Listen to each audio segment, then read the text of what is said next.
Flash në Top Albania Radio. Informacionet kryesore të ditës. Përshëndetje, këto janë lajmet e orës 16. Përshëndetje. Qeveria miratoi sot amnistin penale. 447 persona përfitojnë lirim të menjëhershëm nga burgu dhe 853 të tjerë ulje dënimi. Mes tyre ka gra të mitur dhe shtetas të huaj. Numri real i përfituesve nga pushimi i ndjekjes penale është shumë më i lartë. Nga shërbimi i provës amnistohen 5077 të dënuar me masa alternative. Për më tepër, duke filluar nga viti 2024, pushohet ndjekja penale për plot 14000 procedime për vepra të lehta. Ish deputeti i Partisë Demokratike Dashnor Sula është emëruar kryeinspektor i përgjithshëm. Emri i Sulës në këtë pozicion ishte përfolur më herët. Ai ka një karrierë të gjatë politike dhe përfaqësuese në kuvend. Ish kryeinspektori i përgjithshëm Shkëlqim Hajdari është emëruar prefekti i Tiranës. Vendimi është marrë sot në mbledhjen e qeverisë. Me një karrierë mbi 20 vjeçare në drejtësi, Hajdari merr një tjetër postë të rëndësishëm, këtë herë në pushtetin lokal të kryeqytetit. Top Albania Radio. Kreu i Partisë Demokratike Sali Berisha ka akuzuar kryeministrin Edi Rama dhe kryetarin e kuvendit Niko Peleshi për censurim të një mesazhi të Departamentit Amerikan të Shtetit, ku sipas tij është përmendur lufta kundër organizatave kriminale transnacionale dhe rreziku që paraqesin kartelet dhe organizatat e drogës. Teksa ka bërë thirrje për pjesëmarrjen atë që e cilësoi si kryengritje paqësore, më 10 shkurt Berisha u shpreh se çështja e Akshit është sipas tij një dosje që ka tërhequr vëmendjen e kancelarive evropiane dhe të vendeve të tjera të mëdha, duke cilësuar atë si një aferë që tejkalon çdo lloj imagjinate. Jamar Maltezi në një konferencë për media tha se akuzat ndaj tij dhe kreut të Partisë Demokratike Sali Berisha janë tërësisht politike, sa i takon çështjes së privatizimit të ish kompleksit Partizani. Ai tha se janë kryer mbi 35 falsifikime, ndërsa sulmoi kryeministrin Edi Rama se po vjedh tokat e pronarëve legjitim. Sa kaq avokati Sokol Mëngjesi theksoi se SPAK po shkel procedurat.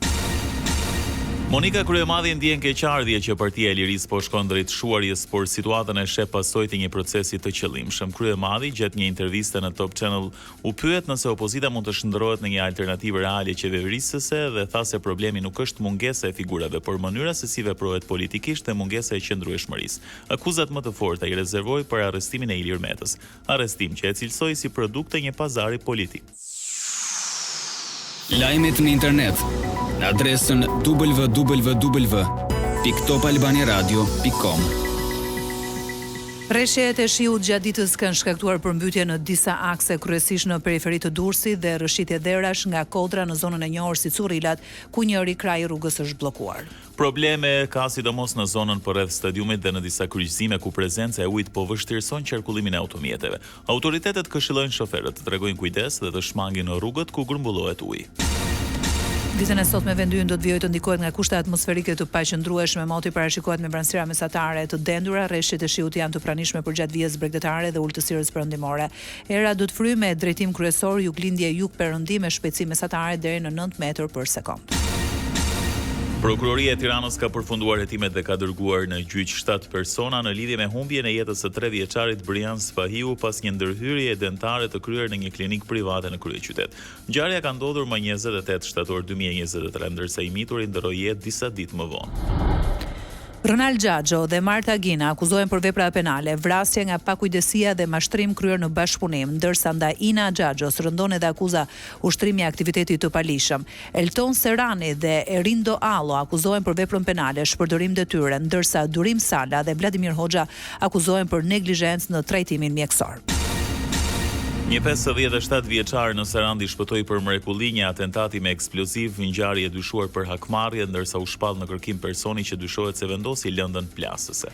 Mirash Gjikola, teksa udhëtonte me automjetin e tij vuri re një sasi lëndë plasëse, ndaj njoftoi menjëherë policinë që e çaktivizoi eksplozivin. Gjikola në vitin 2012 plagosi me armë zjarri Det Kovaçin, i njohur ndryshe dhe si Det Gjini, i cili është shpallur në kërkim.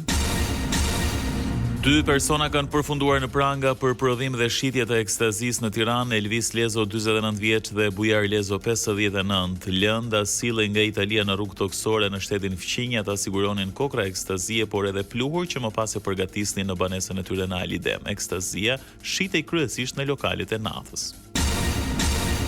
Policia e Shkodrës ka arrestuar shtetasin Ornaldo Çerenishta, 19 vjeç, në banesën e tij u gjetën dhe sekuestruar në cilësinë e provës materiale 164 300 euro të dyshuara të falsifikuara, municion luftarak, një automjet që dyshohet se është vjedhur në qytetin e Fushkrujës, si dhe 2 targa automjeti që dyshohet se janë vjedhur në Tiranë. Lajme nga bota. Presidenti i Ukrainës Zelenski deklaroi se raundi i ardhshëm i bisedimeve të paqes me Rusinë mund të mbahet në SBA. Zelenski rikonfirmoi gatishmërinë e Ukrainës për t'u angazhuar në formate që realisht e afrojnë paqen.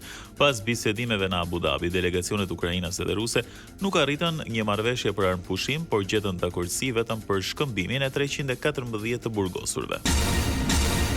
Ministri i Jashtëm i Rusisë Sergej Lavrov ka akuzuar presidentin e Ukrainës Volodymyr Zelenski se qëndron prapa atentatit ndaj generalit të lartë rus Vladimir Aleksejev. Duke folur në një takim me ministrin e Jashtëm të Zvicrës, Lavrov tha se kjo është një përpjekje e qëllimshme nga Ukraina për të penguar bisedimet e paqes. Generali rus Aleksejev u qellua me armë zjarri të premte në Moskë. Gjendja e tij shëndetësore paraqitet e rëndë. Sport. Sonte në orën 20, ceremonia e hapjes së lojrave olimpike dimërore, pishtari olimpik pas një rrugtimi të gjatë prej më shumë se 12.000 kilometrash do të shkojë në San Siro. Shqipëria përfaqësohet në Olimpiadën dimërore me 4 skiator të kryesuar nga Lara Kulturi. Mes 10 krerëve të shteteve në ceremoni do të jetë i pranishëm edhe presidenti Bajram Begaj. Java e 23 superiores luhet sot dhe nesër në orën 13:30 Bylisi. Priti Partizanin në një sfidë e cila përfundoi 1-2 për Partizanin. Vllaznia u përball me Voron, ndeshje e cila përfundoi 1-0. Në orën 16:30 Afa Elbasani do të luajë ndaj Teutës, ndërsa në orën 19 Flamurtari do të presë Knatjan. Java do të mbyllet nesër në orën 13:30 me përballjen Tirana Dinamo. Ndoqet një përmbledhje kryesore të zhvillimeve të ditës. Edicioni informativ i radhës është në orën 17. Unë jam Edi Allaçi. Unë jam Erselda Doko. Kjo është Top Albania Radio.